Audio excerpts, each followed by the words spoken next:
As of March 26, 2026, AT&T's primary website, att.com, is generally operational.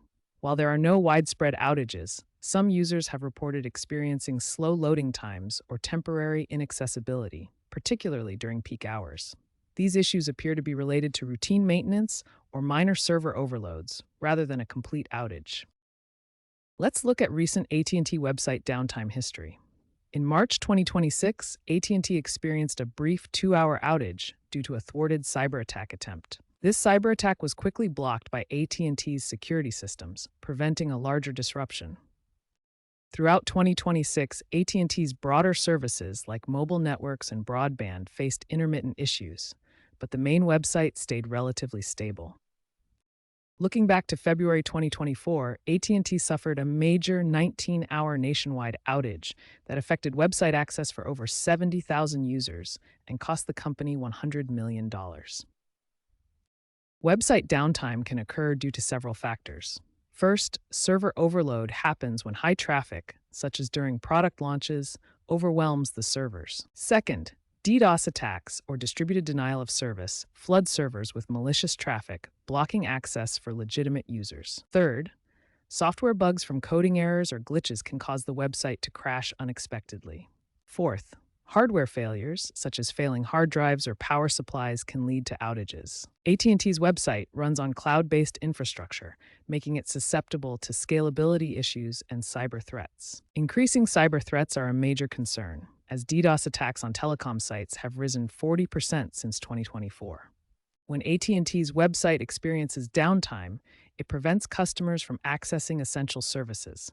This includes managing their accounts, viewing billing information, getting support, and making purchases. The impact extends to significant financial losses for AT&T, with revenue loss estimated at over $100,000 per hour during downtime periods. Beyond financial impacts, website downtime creates widespread customer frustration and dissatisfaction with AT&T's services. Moreover, website downtime frequently coincides with broader network outages.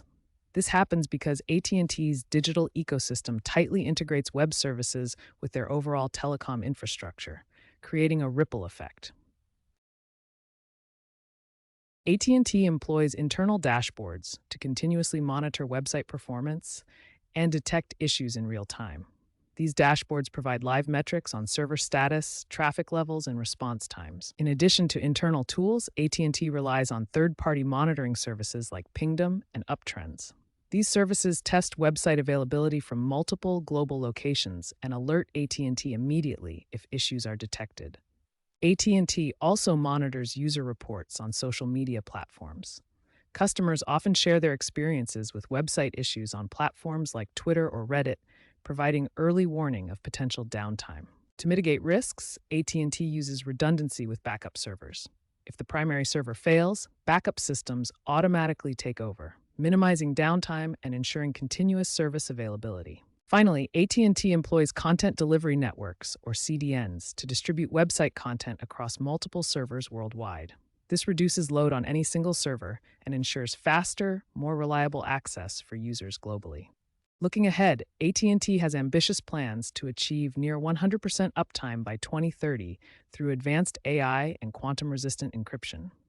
AI-driven predictive maintenance is already reducing downtime occurrences by 25% annually. However, challenges like supply chain disruptions and increasing geopolitical risks could pose challenges. Experts predict a shift to decentralized web architectures to enhance resilience.